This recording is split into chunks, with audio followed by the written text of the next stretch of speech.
24 NIN news Indian Nanded में सभी दर्शकों का स्वागत है। आज हम नांदेड़ में मौजूद है और नांदेड़ में आज एक तेज हलचल हुई है। आज माननीय प्रकाश बाला साहेब अम्बेडकर ये नांदेड़ के दौरे पे थे और इनको राष्ट्रवादी अजित पवार गट की ओर से शहर अध्यक्ष ओम प्रकाश पुकरना, माजी आमदार, इन्होंने नांदेड़ महानगर पालिका के जो इलेक्शन होने जा रहे हैं उस जिमान में, उस सिलसिले में एक अधिकृत रीत्या प्रस्ताव दिया है युति करने का। चलिए जानते हैं आगे की खबर। वंचितचे आधी बाळासाहेब आंबेडकर यांची आपण भेट घेतला, त्या अनुषंगाने काय चर्चा झाला, काय संवाद?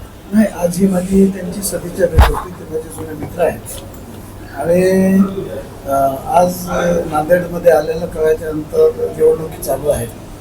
मी त्यांना विनंती केली की वंचित आघाडी जर आमच्या सोबत असली आणि पक्षासोबत असली तर वंचितच्या कार्यकर्त्यांना सुद्धा न्याय मिळेल. कारण नांदेड शहरामध्ये वंचित असतील, दलित असतील, मुस्लिम जे आहेत यांचं इथं जी त्यांची गौरी पछाड होते त्यांच्याकडे कोणाचं लक्ष नाही.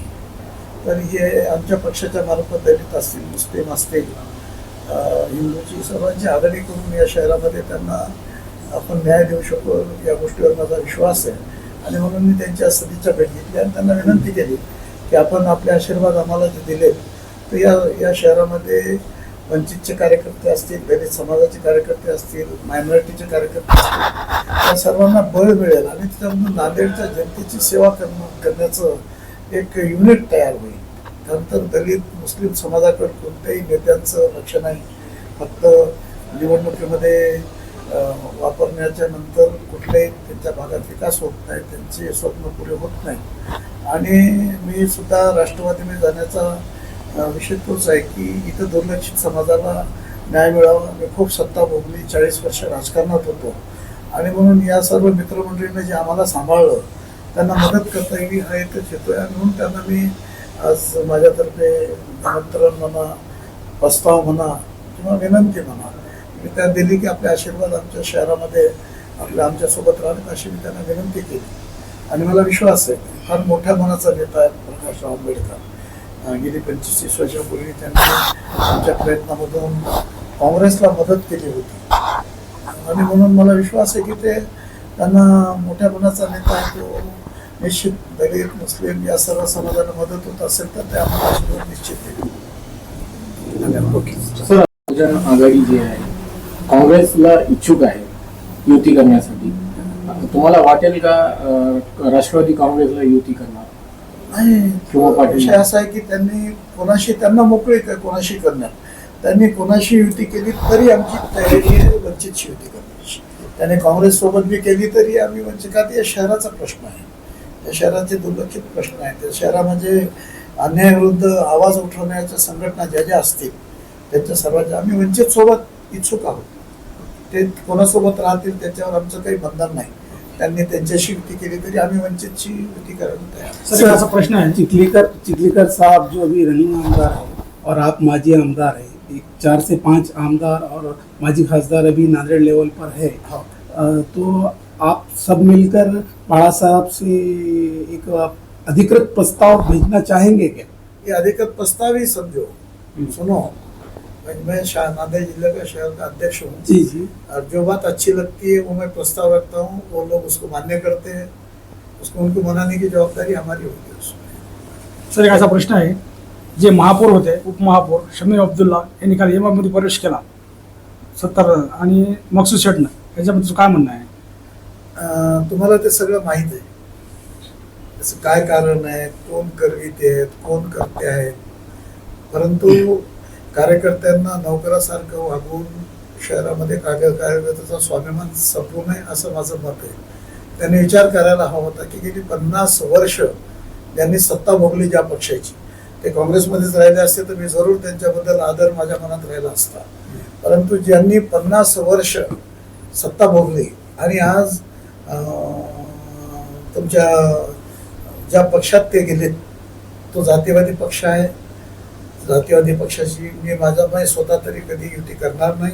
आणि नांदेड शहरामधलं चांगलं चाललेलं शांतीचं वातावरण त्या पक्षानं खराब केलं गेल्या माझ्या निवडणुकीमध्ये 2 मर्डर झाले त्यांच्या पक्षाच्या मार्फत, आणि म्हणून या शहराचं दूषित वातावरण करणारा जो कोणी असेल, या शहराचं नुकसान करणारा जो कोणी असेल, या शहरामध्ये विकासाच्या आड येणारा जो कोणी असेल, कार्यकर्त्यांना संभ्रम निर्माण करणारा कोणी पक्ष असेल, व्यक्ती असतील, त्याचा जाहीर विरोध आम्ही करू.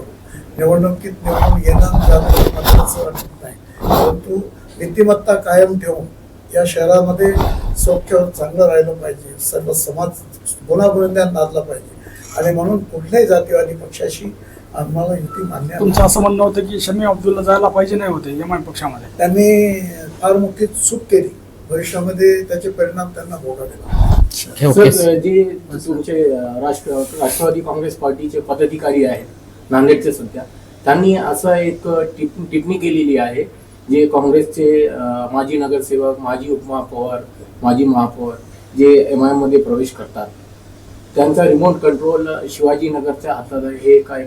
नाही, हे काही मी अधिकृत मला माहिती नाही त्याची, परंतु अशा गोष्टी शहरात ज्या चर्चा होतात ते कुठंतरी शंका कुशंका असतात अशा प्रकारच्या, की एकदम 10 नगरसेवक का गेले, काय गोष्ट आहे, आणि उद्या MIM मध्ये राहणार आहेत का, उद्या काही नवीन योजना आहे का, कारण असा एकदम देशामध्ये भूकंप झाल्यासारखी घटना नांदेड शहरामध्ये का घडते, लोकांचं बारीक लक्ष आहे, जनता वेडी नाही. शेवट माझा एक क्वेश्चन आहे तुम्हाला, की जनतेला तुम्ही काय आवाहन करणार आहे, जनतेला जे दिशाभूल करण्याचा प्रयत्न होत आहे? लक्षात असू द्या, राजकारणामध्ये चारित्र्याला सुद्धा फार मोठं महत्व आहे, आणि ज्यांना चारित्र्य सांभाळता येत नाही, निवडणुकीत निवडून येण्याकरता आम्ही पक्ष बदलले, हे 2-3, परंतु जनतेच्या हिताकरता, की तिथं सत्ता किंवा राजाश्रय असल्याशिवाय आपण जनतेचे काम करू शकत नाही. म्हणून काही जागी स्वखुशीनं, काही जागी मजबुरीनं, काही जाग्यांना हा विचार ठेवून आम्ही पक्ष बदल केला, परंतु सत्तेच्या विरोधात जाऊन लोकांची कामं करू शकत नाहीत. हा छोटासा एक विषय त्याच्यामध्ये आहे, आणि म्हणून एखाद्या वेळेस टीका टिप्पणी होत असताना आम्ही विचार करतो, लोकांचं समाधान होण्यासारखं उत्तर आहे आमच्याकडे. परंतु जे आज MIM नांदेड शहरामध्ये MIM यायला नाही पाहिजे ही आमची इच्छा होती, परंतु यापूर्वी आमचं सुद्धा ते पाप आहे की MIM नांदेडमध्ये येण्यामध्ये आम्ही काँग्रेसमध्ये असताना आम्ही ती काही कारणानं आम्ही आमच्या नेतेमंडळीने ती चूक केली होती, ज्याच्यामुळे नांदेड शहराचं अतोनात नुकसान झालं, मुस्लिम समाजाचं नुकसान झालं, आणि म्हणून MIMला नांदेड शहरामध्ये त्यांनी येऊ नये. 5-2 निवडून त्यांना ते त्यांची काम करू शकत नाहीत, आणि मुस्लिमामध्ये संभ्रम निर्माण करणारा पक्ष आहे MIM, आणि म्हणून त्याला माझा विरोध आहे. Okay sir.